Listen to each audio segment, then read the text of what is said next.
नमस्कार। दोपहर 2 बजे की 5 बड़ी खबरों में आपका स्वागत है। मैं हूं आपके साथ में वैष्णवी और पहली बड़ी खबर पीएम मोदी से जुड़ी है। प्रधानमंत्री नरेंद्र मोदी केरल के वायनाड में लैंडस्लाइड प्रभावित इलाकों के दौरे पर है।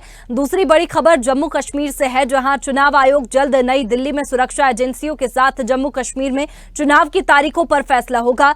तीसरी बड़ी खबर मनीष सिसोदिया से जुड़ी है, जहां मनीष सिसोदिया ने कार्यकर्ताओं को संबोधित करते हुए भाजपा पर जमकर हमला बोला। चौथी बड़ी खबर झारखंड से है, जहां सीएम हेमंत सोरेन ने अपने 39वें जन्मदिन पर भावुक पोस्ट लिखा है। पांचवी बड़ी खबर यूपी के बरेली से है, जहां यूपी पुलिस ने लगातार 9 महिलाओं की हत्या करने वाले सीरियल किलर को गिरफ्तार किया है।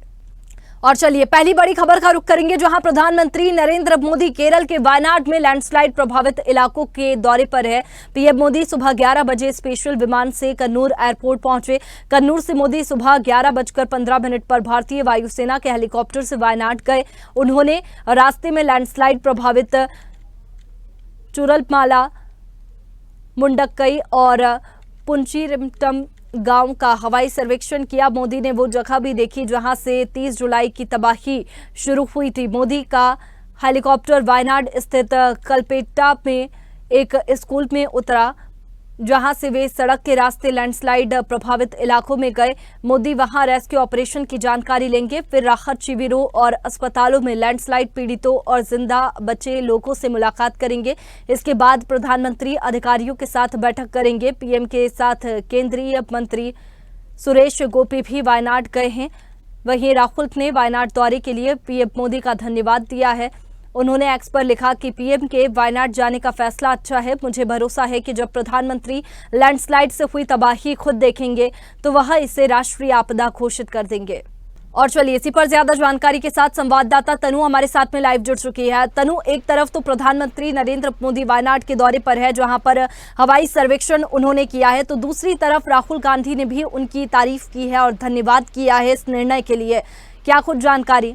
जी बिल्कुल वैष्णवी, देखिए जिस तरीके से हम सुबह भी तमाम बातों का जिक्र कर रहे थे और कयास भी लगाए जा रहे थे कि नरेंद्र मोदी जल्दी ही वायनाड पहुंचेंगे, क्योंकि देखिए 226 लोगों की मौत का आंकड़ा और 100 लोग अभी भी लापता है। इसको देखते हुए नरेंद्र मोदी ने ये फैसला लिया कि उन्हें वहां पर जाना चाहिए और जो लैंडस्लाइड एरिया है, जो सेंसिटिव एरिया है, वहां पर नरेंद्र मोदी पहुंचे और एक एक जगह का उन्होंने सर्वेक्षण किया कि आखिर इस तरीके की स्थिति से निपटने के लिए क्या कुछ काम अब तक किए गए हैं, रेस्क्यू ऑपरेशन कहां तक पहुंचे, और साथ ही अब वो उन मरीजों से भी मिलेंगे जो हॉस्पिटल में एडमिट है, जो लैंडस्लाइड की वजह से प्रभावित हुए हैं, और साथ ही जो लोग लापता है। साथ ही उन्होंने ये भी इंस्ट्रक्शंस दिए हैं कि रेस्क्यू ऑपरेशन तेज किया जाए। और देखिए अब जब मीटिंग होगी तो उसमें तमाम बातों का जिक्र किया जाएगा, तमाम बातों पर चर्चा की जाएगी कि कैसे वहां की स्थिति में सुधार किया जा सकता है, कैसे वहां पर टीमें गठित की जा सकती है ज्यादा से ज्यादा लोगों को वहां पर राहत देने के लिए। और देखिए सबसे बड़ी बात ये है कि ये दौरा इसलिए भी महत्वपूर्ण हो जाता है क्योंकि नरेंद्र मोदी उस वक्त पहुंच रहे हैं जब केरल सरकार ने 2000 करोड़ की मांग की है कि उन्हें फंड चाहिए, क्योंकि जो लैंडस्लाइड एरिया है और जो मरीज है उनका जो तमाम तरीके से इलाज चल रहा है, तो ऐसे में ये दौरा और भी महत्वपूर्ण हो जाता है। और राहुल गांधी ने भी एक्सपर्ट पोस्ट कर ये बात कही है वैष्णवी की अच्छी बात है कि वो वहां पर जा रहे हैं, वो राष्ट्रीय आपदा से घोषित कर देंगे जब वो वहां जाके हाल देखेंगे तो। लेकिन जयराम रमेश की तरफ से भी एक सामने आ गया, उन्होंने भी बात कही कि अच्छी बात है वो वहां गए हैं, लेकिन उन्हें मणिपुर भी जाना चाहिए। तो यहाँ पर जयराम रमेश ने तर्ज कसते हुए ये बात कही है कि अच्छी बात है वो वहां चले गए, लेकिन मणिपुर भी तो उन्हें जाना चाहिए था, जहां पर इतना ज्यादा जो है वो तबाही हुई है और मणिपुर जलकर राख हो गया। तो देखिए अब राजनीति भी इस मुद्दे पर हो रही है, लेकिन हाँ ये बात जरूर है वैष्णवी कि नरेंद्र मोदी वहां पर पहुंचे हैं, तो अब जो चीजें वहां पर नहीं हो पा रही थी, फंड की वजह से रुकी हुई थी, चाहे वो लैंडस्लाइड्स के एरिया हो, सेंसिटिव एरिया हो या फिर मरीजों का इलाज हो, अब हर चीज पे चुस्त दुरुस्त से काम होगा और ज्यादा से ज्यादा वहां पर राहत कार्य जो है वो किया जाएगा। निश्चित तौर पर तनु, प्रधानमंत्री नरेंद्र मोदी ने हवाई सर्वेक्षण तो किया है, इसके साथ ही पीड़ितों से कब तक मुलाकात करेंगे और बैठक कब तक होगी, जिसमें अधिकारियों को भी दिशा निर्देश दिए जाएंगे कि किस तरीके से जल्द राहत बचाव कार्य पूरा हो, जो 100 लोग लापता है उनकी जानकारी जल्दी जुटाई जाए। जी बिल्कुल वैष्णवी, देखिए करीब 3 बजे का वो समय रहेगा जब नरेंद्र मोदी अस्पताल पहुंचेंगे और मुलाकात करेंगे उन पीड़ितों से जिनका जो दर्दनाक हादसे का शिकार हो गए और जो लोग लापता है। देखिए उसके लिए सबसे बड़ी बैठक जो है करीब 4 बजे के आसपास बैठक की जाएगी, जिसमें अधिकारियों को दिशा निर्देश दिए जाएंगे कि किस तरीके से अब आगे काम करना है। और साथ ही ये भी पूछा जाएगा कि अब तक आपने राहत बचाव के लिए क्या काम किया और जो लोग लापता है उनके लिए आप किस तरीके से काम करना है। साथ ही ये भी इंस्ट्रक्शंस दिए जाएंगे वैष्णवी कि आगे अगर इस तरीके की कोई प्राकृतिक आपदा आती है तो कैसे बचाव किया जाए ताकि इतनी लोगों की जान ना जा सके। बिल्कुल तनु, इसके साथ ही आपदा आई थी उस दौरान सुरक्षित लोगों को भी बाहर निकाला गया है। ऐसे में सुरक्षा की दृष्टि से उन्हें कहां पर शिफ्ट किया गया है और क्या सुविधा उन्हें मुहैया कराई जा रही है प्रशासन की ओर से? जी बिल्कुल वैष्णवी, देखिए जिस तरीके से लोगों को बाहर निकाला गया ताकि जो इतना ज्यादा वहां पर लैंडस्लाइड हुआ था कि लोग दब गए थे, तो उनको एक सेफ प्लेस पे ले जाया गया, आसपास के गांवों में शिफ्ट किया गया जहां पर इसका इफेक्ट बहुत कम देखने को मिला था। और साथ ही देखिए जब मरीजों को हॉस्पिटल में एडमिट किया तो कुछ मरीज ऐसे थे जिनको थोड़ी बहुत चोटें लगी थी, वो जल्दी रिकवर हो गए, लेकिन जिनका इफेक्ट ज्यादा था, जिनको ज्यादा चोटें आई है, वो अभी तक रिकवर नहीं कर पाए हैं, तो उनको आसपास के जो भी अस्पताल है उसमें एडमिट किया गया, चाहे वो प्राइवेट हॉस्पिटल हो चाहे वो गवर्नमेंट हॉस्पिटल हो, सब जगह उनको एडमिट किया गया ताकि फर्स्ट एड उन्हें जल्द से जल्द मिल सके। लेकिन अभी सबसे बड़ा टास्क सरकार के लिए यही बना हुआ है वैष्णवी कि कैसे उन लोगों को बाहर निकाला जाए जो 100 लोगों की अब तक पहचान भी नहीं हो पाई है। तो देखिए लगातार फोरेंसिक जांच भी हो रही है, तमाम तरीके की जांच के निर्देश भी दिए गए हैं, तो उसको लेकर भी आज नरेंद्र मोदी प्रधानमंत्री महत्वपूर्ण भूमिका निभाएंगे इंस्ट्रक्शंस से। बिल्कुल, अब ये देखने वाली बात होगी कि जब बैठक होगी तो अधिकारियों को क्या कुछ दिशा निर्देश पीएम की ओर से दिए जाएंगे और राहुल गांधी का भी जो मांग की जा रही है राहुल गांधी की ओर से, उस पर क्या कुछ फैसला पीएम मोदी लेते हैं। शुक्रिया आपका तमाम जानकारी के लिए तनु। और दूसरी बड़ी खबर का रुख करेंगे, जहां चुनाव आयोग जल्द नई दिल्ली में सुरक्षा एजेंसियों के साथ जम्मू कश्मीर में सुरक्षा बलों की जरूरत और सुरक्षा समीक्षा के बाद चुनाव तिथियों पर फैसला लेगा। 19 अगस्त को संपन्न हो रही अमरनाथ यात्रा के बाद इस पर निर्णय लिया जा सकता है। चुनाव आयोग ने जम्मू कश्मीर में जल्द विधानसभा चुनाव करवाने के संकेत दिए हैं। आयोग की टीम ने प्रदेश के अपने 2 दिवसीय दौरे पर चुनाव के लिए मौजूदा अनुकूल परिस्थितियां पाई है। आयोग ने साफ किया है कि चुनाव में किसी भी आंतरिक या बाहरी ताकत को खलल डालने का मौका नहीं दिया जाएगा। आयोग के मुख्य चुनाव आयुक्त राजीव कुमार ने बताया कि आयोग चुनाव जम्मू कश्मीर में जल्द विधानसभा चुनाव कराने के लिए प्रतिबद्ध है। हिंसा और आतंकी घटनाएं चुनाव को टाल नहीं सकती है। ऐसी ताकतों से निपटने के लिए राज्य प्रशासन सक्षम। जम्मू कश्मीर के सभी दलों ने एक सुर में जल्द विधानसभा चुनाव पर जोर दिया है। और चलिए इसी पर ज्यादा जानकारी के साथ संवाददाता एजाज हमारे साथ में फोन लाइन पर जुड़ गए हैं। एजाज, जल्द ही जम्मू कश्मीर में विधानसभा चुनाव हो सकते हैं। 2 दिवसीय चुनाव आयोग भी जम्मू कश्मीर के दौरे पर था। ऐसे में क्या कुछ उन्होंने पाया है और कब तक की तारीख लग रहा है कि सामने आ सकती है विधानसभा चुनाव की? बिल्कुल वैष्णवी, मैं आपको बता दूं कि इलेक्शन कमिश्नर नई दिल्ली में सिक्योरिटी एजेंसी के साथ जम्मू कश्मीर में सिक्योरिटी फोर्सेस की जरूरत के बाद इंतखाबी तारीखों के बारे में जल्द फैसला करेंगे। मैं आपको बता दूं कि इंतखाबी तारीखों के बारे में जल्द फैसला लेगा। 19 अगस्त को अमरनाथ यात्रा के इख्तिताम के बाद फैसला किया जा सकता है। मैं आपको बता दूं कि इंतखाबी कमीशन के जल्द जम्मू कश्मीर में असेंबली इंतखाबात के इम्कान का इशारा किया जाएगा। मैं आपको बता दूं कि पूरी ताकत को इंतखाबात में खलल डालने का मौका नहीं दिया जाएगा।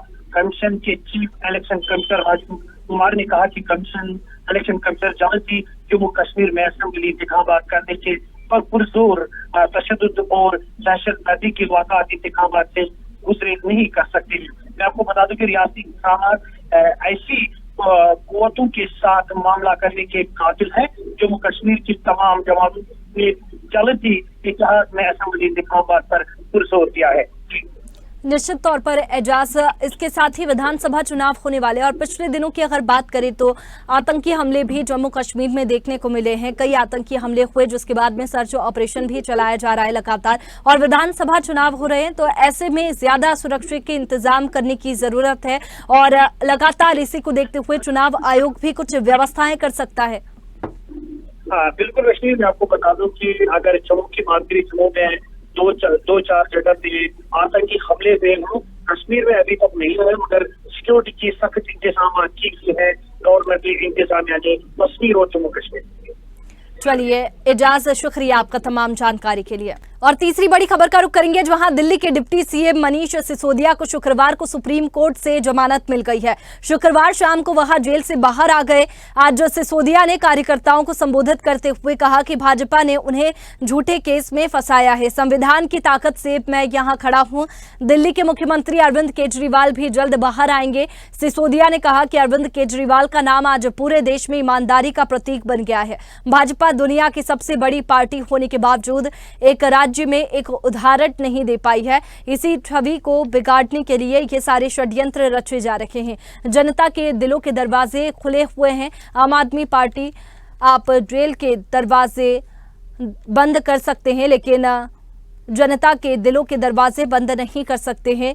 सुप्रीम कोर्ट ने संविधान का इस्तेमाल करते हुए कल तानाशाही को कुचला। मैं उन वकीलों का भी शुक्रगुजार हूं जो ये लड़ाई लड़ रहे थे। वो वकील एक कोर्ट से दूसरे कोर्ट धक्के खा रहे हैं। मेरे लिए अभिषेक मनु सिंघवी भगवान स्वरूप है। और इसी पर ज्यादा जानकारी के साथ संवाददाता इरफान हमारे साथ में लाइव जुड़ चुके हैं। इरफान, मनीष सिसोदिया को कल जमानत मिल चुकी है, उसके बाद में आज से ही वे एक्शन मोड में लगातार नजर आ रहे हैं। कार्यकर्ताओं से भी मुलाकात की है, लगातार तंज भी बीजेपी पर कसे जा रहे हैं। क्या कुछ जानकारी है? जी हाँ वैष्णवी, कल जिस तरह दिल्ली के डिप्टी सीएम मनीष सिसोदिया को सुप्रीम कोर्ट से बड़ी राहत मिली है, उसके बाद से ही जेल से बाहर आने के बाद मनीष सिसोदिया ने सबसे पहले उन वकीलों का शुक्रिया किया, धन्यवाद अदा किया जिन वकीलों ने उनका केस लड़ा है। इसके बाद से ही मनीष सिसोदिया ने भाजपा पर पीछे वार करने शुरू की है। इसके बाद की बात मैं आपको बता दूं कि आज सुबह सबसे पहले राजघाट मनीष सिसोदिया पहुंचे थे और उसके बाद से आम आदमी पार्टी मुख्यालय पहुंचे और उन्होंने लगभग जनता और उनके जितने कार्यकर्ता उनको संबोधित करते हुए कहा है संविधान की ताकत है जिसके दम से आज वो यहाँ खड़े हुए हैं। भाजपा की बात करें तो भाजपा पे पीछे वार करते हुए मनीष सिसोदिया ने कहा है कि भाजपा ने तानाशाही जो जिस तरह इख्तियार की है और झूठे आरोपों में उनको जेल भेजा गया था, या आम आदमी पार्टी की बात करें, आम आदमी पार्टी के जितने नेताओं को जेल भेजा गया वो सारे आरोप झूठे बता रहे हैं। इसके अलावा उन्होंने कहा है कि बहुत जल्दी संविधान का जिस तरह इस्तेमाल किया सुप्रीम कोर्ट ने और अरविंद केजरीवाल भी जेल से जल्दी बाहर आएंगे। इसके अलावा मैं आपको बता दूं भाजपा के कई आरोप मनीष सिसोदिया ने लगाते हुए साफ तौर पे कहा है कि भाजपा ने जो है झूठे आरोप लगाए हैं। शराब नीति घोटाले के झूठे केस में जो है आम आदमी पार्टी को परेशान किया गया है और जेल में उनके नेताओं को डाला जा रहा है। इसके अलावा कार्यकर्ताओं को संबोधित करते हुए उन्होंने कहा जल्दी जिस तरह विधानसभा के चुनाव आ रहे हैं भाजपा जो है वो जेल के दरवाजे बंद कर सकती है, लेकिन जनता के दिलों के दरवाजे बंद नहीं कर सकती है। जनता ने पूरा सपोर्ट जिस तरह आम आदमी को दिया है, आम आदमी पार्टी एक बार फिर दिल्ली में अपना परचम लहराती नजर आएगी। बिल्कुल इरफान, इसके साथ ही बीजेपी भी लगातार तंज कसती हुई नजर आ रही है कि भले ही मनीष सिसोदिया को जमानत मिल गई हो लेकिन वे अपराध मुक्त अभी भी नहीं हुए हैं। ऐसे में लगातार बयानबाजी का दौर अब एक बार फिर से दिल्ली में शुरू हो चुका है और दिल्ली की सियासत गर्मा गई है। लेकिन अरविंद केजरीवाल की बात करें तो क्या उनकी मुश्किलें भी अब मनीष सिसोदिया बाहर आ चुके हैं, जमानत मिल चुकी है तो कम कर सकते हैं? जी हाँ वैष्णवी, जिस तरह बात करें मनीष सिसोदिया की, आम आदमी पार्टी के वकीलों की, उनका ये दावा है कि बहुत जल्दी अरविंद केजरीवाल भी झूठे आरोप से मुक्त होकर जेल के बाहर आएंगे। नजदीक ही जो दिल्ली में विधानसभा चुनाव नजदीक है, जिसके चलते अब बात करें भाजपा की तो दिल्ली में भाजपा और आम आदमी पार्टी के बीच सियासत चरमराती नजर आ रही है। एक तरफ भाजपा के बड़े बड़े आरोप है, आम आदमी पार्टी को लेकर भाजपा नेताओं का कहना है कि अभी जमानत मिली है, आरोप मुक्त नहीं हुए हैं, अभी न्याय बाकी है। आबकारी नीति घोटाले में मुख्य आरोपी अरविंद केजरीवाल को बता रहे हैं भाजपा के जितने नेता हैं, लेकिन कहीं ना कहीं आम आदमी पार्टी की बात करें और अब मनीष सिसोदिया या संजय सिंह की बात करें तो इनका साफ तौर पे कहना है झूठे आरोपों में फंसाया गया था। दिल्ली में आम आदमी पार्टी की बढ़ती लोकप्रियता को देखते हुए भाजपा ने एक षड्यंत्र रचा था, जिस षड्यंत्र के तहत आम आदमी पार्टी के नेताओं को जेल में डाला गया है। इरफान, जिस तरीके से विधानसभा चुनाव भी होने वाले हैं जैसा कि आपने जिक्र किया, ऐसे में लगातार अब एक्शन मोड में तो मनीष सिसोदिया नजर आएंगे। इसके साथ ही कार्यकर्ताओं से उन्होंने मुलाकात की है, तो कैसे उन्होंने कार्यकर्ताओं में जोश भरा, क्योंकि इतने समय से मनीष सिसोदिया जेल में बंद थे और कल ही जमानत मिली है। जी हाँ, जिस तरह आज आम आदमी पार्टी मुख्यालय में मनीष सिसोदिया ने कार्यकर्ताओं को संबोधित किया है, काफी जोश भरा वो संबोधन था। उन्होंने साफ तौर पर कहा है दिल्ली की जनता ने जिस तरह दिल अपना खोला है, दिल के दरवाजे खोले, आम आदमी पार्टी को जिस तरह सम्मान दिया है और आने वाले विधानसभा की अगर बात करें तो विधानसभा चुनाव को लेकर भी मनीष सिसोदिया ने कहा है कि दिल्ली की जनता एक बार फिर अपने दिल के दरवाजे खोलेगी और आम आदमी पार्टी को मौका देगी। भाजपा चाहे जितना षड्यंत्र रच ले, लेकिन दिल्ली की जनता जरूर हमें जो है आम आदमी पार्टी को एक बार फिर दिल्ली में विजय बनाएगी। जिस तरह लोकसभा चुनाव, विधानसभा चुनाव की अगर बात करें, विधानसभा चुनाव जैसे जैसे नजदीक आ रहा है, जैसे जैसे दिल्ली में भाजपा और आम आदमी पार्टी के बीच लगातार घमासान, सियासी घमासान कहे तो देखने को मिल रहा है। आरोप प्रत्यारोप का दौर शुरू है। फिलहाल इरफान, अब दिल्ली में आरोप प्रत्यारोप का दौर शुरू हो चुका है और सियासत भी काफी गर्मा रखी है, क्योंकि जिस तरीके से जमानत यहां पर मनीष सिसोदिया को मिल गई है और वो आम आदमी पार्टी के लिए एक बार फिर से एक्टिव हो गए हैं। शुक्रिया आपका तमाम जानकारी के लिए। और चौथी बड़ी खबर का रुख करेंगे, जहां झारखंड के सीएम हेमंत सोरेन आज अपना 49वां जन्मदिन मना रहे हैं। अपने जन्मदिन के मौके पर उन्होंने एक्स पर बेहद भावुक पोस्ट लिखा है। इस पोस्ट में उन्होंने जेल में बिताए अपने अनुभवों को साझा किया है। हेमंत ने उस निशाने की तस्वीर भी शेयर की है जो जेल से उनकी रिहाई के दौरान लगाई गई थी। हेमंत सोरेन ने अपने सोशल मीडिया पोस्ट में लिखते हैं, आज अपने जन्मदिन के मौके पर बीते 1 साल की स्मृति मेरे मन की अंकित की है। वह है ये कैदी का निशान जो जेल से रिहा होते वक्त मुझे लगाया गया। ये निशान केवल मेरा नहीं बल्कि हमारे लोकतंत्र की वर्तमान चुनौतियों का प्रतीक है। उन्होंने आगे लिखा, जब एक चुने हुए मुख्यमंत्री को बिना किसी सबूत, बिना कोई शिकायत, बिना कोई अपराध जेल में 150 दिनों तक डाल सकते हैं, तो फिर ये आम आदिवासियों, दलितों से कैसा व्यवहार करेंगे। इसलिए आज के दिन मैं और ज्यादा कृत संकल्पित हूँ। हर शोषित और वंचित, दलित, पिछड़ा, आदिवासी, मूलवासी के पक्ष में लड़ने के अपने संकल्प को और मजबूत करता हूँ। और चलिए 5वीं बड़ी खबर का रुख करेंगे, जहां बरेली शाही शीशगढ़ क्षेत्र में लगातार हुई 9 महिलाओं की हत्या करने वाले सीरियल किलर को पुलिस ने गिरफ्तार कर लिया है। हत्यारे ने 6 महिलाओं की हत्या का जुर्म कबूला है। एसएसपी अनुराग आर्य ने पुलिस लाइन में एक प्रेस कॉन्फ्रेंस कर मीडिया को बताया कि आरोपी कैसे, किस प्रकार और क्यों महिलाओं को अपना शिकार बनाता था। अपराधी कुलदीप अपनी सौतेली मां और बीवी से प्रताड़ित था, जिसके कारण औरतों से घृणा के चलते वह महिलाओं का सीरियल मर्डर कर रहा था। आरोपी कुलदीप अफीम, चरस, गांजा के नशे का भी आदी था, जिसका नशा करने के बाद महिलाओं की दोस्ती से इनकार करने पर वह उन्हें मौत के घाट उतार देता था। और चलिए इसी पर ज्यादा जानकारी के साथ संवाददाता दुष्येंद्र हमारे साथ में जुड़ चुके हैं। दुष्येंद्र, एक बड़ी सफलता पुलिस को मिली है, लेकिन क्या कुछ जानकारी भी इसके साथ लगी है प्रेस कॉन्फ्रेंस में? जी वैष्णवी, बिल्कुल बताना चाहूंगा। शाही शीशगढ़ क्षेत्र में लगातार 9 महिलाओं की हत्या करने वाले सीरियल किलर को पुलिस ने गिरफ्तार किया है। हत्यारे ने खुद को कबूला है कि हत्या का जुर्म कबूला है कि उन्होंने जो है सारी हत्याएं की हैं।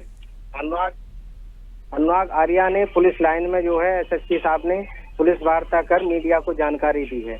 अपराधी कुलदीप ने अपनी सौतेली मां से प्रताड़ित होकर ये कृत्य किया था। बिल्कुल दुष्येंद्र, इसके साथ ही क्या पूछताछ अब पुलिस की ओर से की जा रही है कि ये जो सीरियल किलर है इसके किसी के साथ में शामिल होने की भी कोई जानकारी लग पाई है कि और भी तार इससे सामने आ सकते हैं?